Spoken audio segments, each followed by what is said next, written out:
अस्सलामु अलैकुम वरहमतुल्लाहि वबरकातुह। नहमदुहु व नुसल्ली अला रसूलिहिल करीम। अम्मा बादु फ़अऊज़ु बिल्लाहि मिनश शैतानिर रजीम। बिस्मिल्लाहिर रहमानिर रहीम। या अय्युहल्लज़ीना आमनू हल अदुल्लुकुम अला तिजारतिन तुंजीकुम मिन अज़ाबिन अलीम। तुमिनून बिल्लाहि व रसूलिहि व तुजाहिदून फी सबीलिल्लाहि बिअमवालिकुम व अनफुसिकुम ज़ालिकुम खैरुल लकुम इन कुंतुम तअलमून। बारकल्लाहु लना व लकुम फिल कुरआनिल अज़ीम व नफ़अना व इय्याकुम बिल आयाति व ज़िक्रिल हकीम। मुअज़्ज़ज़ मोहतरम, उन्नति দিনের লাইনে, ধর্মীয় লাইনে উন্নতির জন্য, অগ্রগামীর জন্য আমি আপনাদের সামনে একটা বিশেষ উপায়, একটা মাধ্যম আজকে পেশ করব। সেই লক্ষ্যে আমি আপনাদের সামনে কুরআনে কারীমের একখানা আয়াত সূরা সফ থেকে তিলাওয়াত করেছি। আসলে বুঝতে হবে উন্নতি কাকে বলে। উন্নতি মানে হলো নিচে থেকে উপরের দিকে ওঠা, এর নাম হলো উন্নতি, অগ্রগতি। দ্বীনি লাইনে উন্নতির জন্য সর্বপ্রথম যে বিষয়টা সেটা আমাদের বুঝতে হবে, তা হলো প্রতিযোগিতামূলক আগে বাড়ার চেষ্টা সবসময় চালু রাখতে হবে, তাহলে উন্নতি করা যাবে। এটা দ্বীনি লাইনে যেরকম জরুরি, দুনিয়াবি লাইনেও জরুরি। কোনো ছাত্র যদি রোল তার এক হয় আর সে আরো আগে বাড়ার চেষ্টা না করে, তাহলে তার এই উন্নতি সে ধরে রাখতে পারবে না। সে যদি মনে করে আমি তো এক হয়েই গেছি, অতএব পড়ার গতি আর বাড়ানোর প্রয়োজন নাই, দেখা যাবে সামনের পরীক্ষায় সে আরো পিছনের দিকে চলে গেছে। এটা স্বাভাবিক নিয়ম। এক হওয়ার পরেও সে আরো উন্নতির জন্য ফিকির করা লাগবে, তাহলে সে এক ধরে রাখতে পারবে। তদ্রূপ ভাবে ধর্মীয় কাজে, দ্বীনি কাজেও আমি যদি উন্নতি চাই, যতটুকু আমলের উপর আসি, আমাকে তার থেকে সবসময় আগে বাড়ার চেষ্টা করতে হবে। এই জন্য আল্লাহ কোরআনে কারিমে বলেছেন, ফাস্তাবিকুল খায়রাত, নেক কাজে তোমরা প্রতিযোগিতা করো। আইনামা তাকুনু ইয়াতি বিকুমুল্লাহু জামিআ। এরপরে আবার আল্লাহ পাক বলতেছেন, তোমরা যেখানেই থাকো না কেন, তোমাদেরকে একদিন একত্রিত করা হবে, উঠানো হবে, হিসাব নিকাশ হবে। এই দুইটা জিনিসকে আল্লাহ পাক একসাথে বর্ণনা করে আমাদেরকে সূক্ষ্মভাবে সবক দিয়েছেন যে যদি খায়রাতের পিছনে প্রতিযোগিতামূলকভাবে তোমরা অগ্রসর না হও, চেষ্টা না করো নেক কাজে, তাহলে তোমার যে লেভেল, যে পর্যায়ে আসো দিনের উপরে, সেই পর্যায়ে থাকতে পারবে না। এই পর্যায়ে এই স্টেজটাকে, এই ক্লাসটাকে ধরে রাখার জন্য সবসময় আগে বাড়ার ফিকির করতে হবে।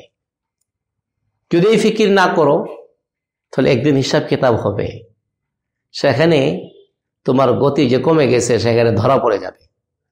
সেই জন্য দুইটা আয়াতকে একসাথে নিয়ে আসছেন। প্রতিযোগিতার পরে আল্লাহ পাক হাসরের হিসাব নিকাশের ভয় দেখাইছেন। তার মানে এই মনোভাব নিয়ে না চললে ওই হিসাব কিতাবের যে এক বিশাল এক পেরেশানি আমাদের সামনে আছে, সেখানে আমরা ফেঁসে যাব। তার থেকে আমাদেরকে নাজাতের জন্য, মুক্তির জন্য আল্লাহ পাক এই দুইটা আয়াত একসাথে বর্ণনা করেছে। দুনিয়াবি লাইনে কেউ যদি ব্যবসা করে আর মনে করে যে কোনো রকম খাইয়া বাইচা চলতে পারলেই আমার চলে, সে তার পার্শ্বের ব্যবসায়ীদের, আশপাশে যারা আছে তার থেকে আগে বাড়ার ফিকির না করে দেখা যাবে বছরের শেষে তার পুঁজিবাট্টা পর্যন্ত শেষ হয়ে গেছে। বরং সব সময় এই ব্যবসায়ীর যারা ব্যবসা করে তার জেহেনে থাকতে হবে যে আমাকে তো আমার পাশে যিনি আছেন তার থেকে একটু বেশি সেল করতে হবে, বেশি পয়সা কামাইতে হবে। তো বেশি না হোক কমাস কম সে বরাবর উপরে থাকতে পারবে। এই জন্য কোরআনে কারিমে আল্লাহ রাব্বুল আলামিন ব্যবসা শব্দ দিয়ে বুঝাইছেন, ইয়া আইয়ুহাল্লাযীনা আমানু হাল আদুল্লুকুম আলা তিজারা, ও দুনিয়ার ঈমানওয়ালারা, আমি কি তোমাদেরকে একটা ব্যবসার কথা বলবো না? কিসের ব্যবসা? সেটা ঈমান আর আমলের ব্যবসা। যে ব্যবসা করবে চিরকাল সদা সর্বদার জন্য তুমি মুক্তি পেয়ে যাবে, জাহান্নামের শাস্তি থেকে জান্নাতের মালিক হয়ে যাবে। আল্লাহ হাল আদুল্লুকুম আলা তিজারা বলছেন, ব্যবসা বলছেন।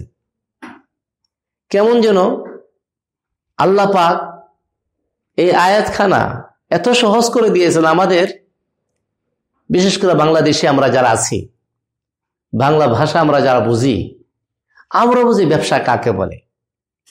আল্লাহ বলতে হাল আদুল্লুকুম আলা তিজারা, আমি কি তোমাদেরকে একটা তিজারতের কথা বলবো না? আল্লাহ কেন ব্যবসা বললেন? এই দুনিয়ার ব্যবসার সাথেও ধর্মীয় দিনের ব্যবসার একটা অনেক মিল আছে। তার কয়েকটা দিক আপনাদের সামনে পেশ করব। এক নাম্বার হলো, আল্লাহ কেন ব্যবসা শব্দ উল্লেখ করলেন? বোঝানোর জন্য যে দুনিয়াবী ব্যবসায়ী যারা ব্যবসা করেন তারা যদি উন্নতি চায় তাহলে তার ব্যবসা করার আগে তার প্রথম নাম্বার প্রয়োজন হলো তার এই ব্যবসা সম্পর্কে, যে লাইনের ব্যবসা সে করতে চায় ওই ব্যবসার এলেম অর্জন করা। যদি তার এই লাইনের কোনো জ্ঞান না থাকে, এলেম না থাকে, তাহলে কিন্তু সে ব্যবসা করতে পারবে না। তদ্রূপভাবে ধর্মীয় লাইনেও কেউ যদি উন্নতি করতে চায়, কিছু কামাতে চায়, সেই লাইনে ব্যবসা করতে চায়, লাভবান হইতে চায়, তারও ধর্মীয় লাইনের এলেম লাগবে।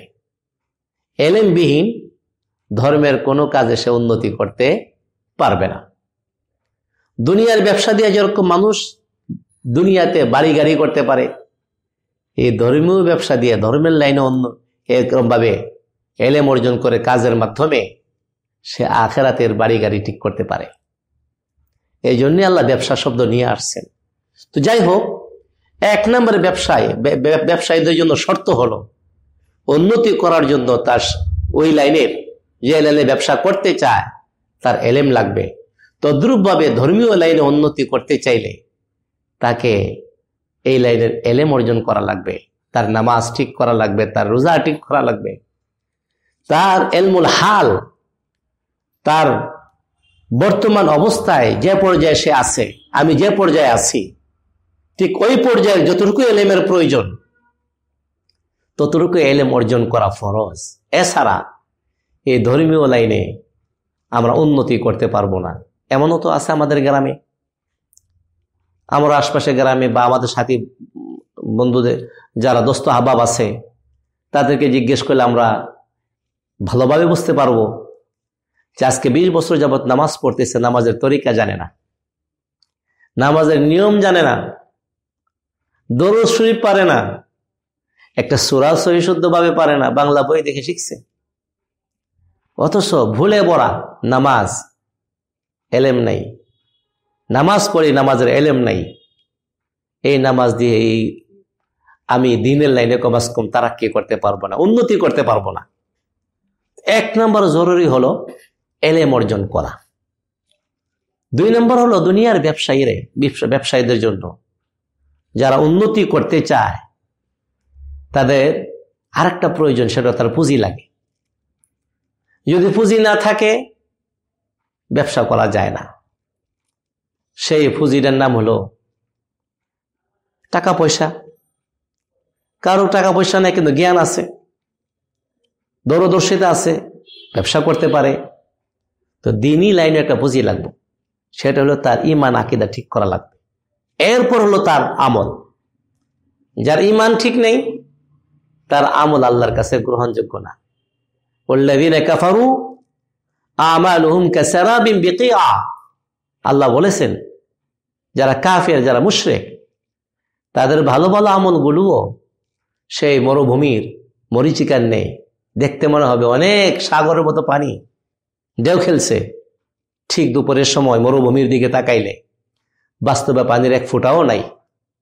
তদ্রূপভাবে যাদের আমল আছে কিন্তু তার ঈমান ঠিক নাই, সেও এরকম ভাবে তার আমল সব বৃথা, মরুভূমির সেই মরিচিকার নেই। আল্লাহ আমাদের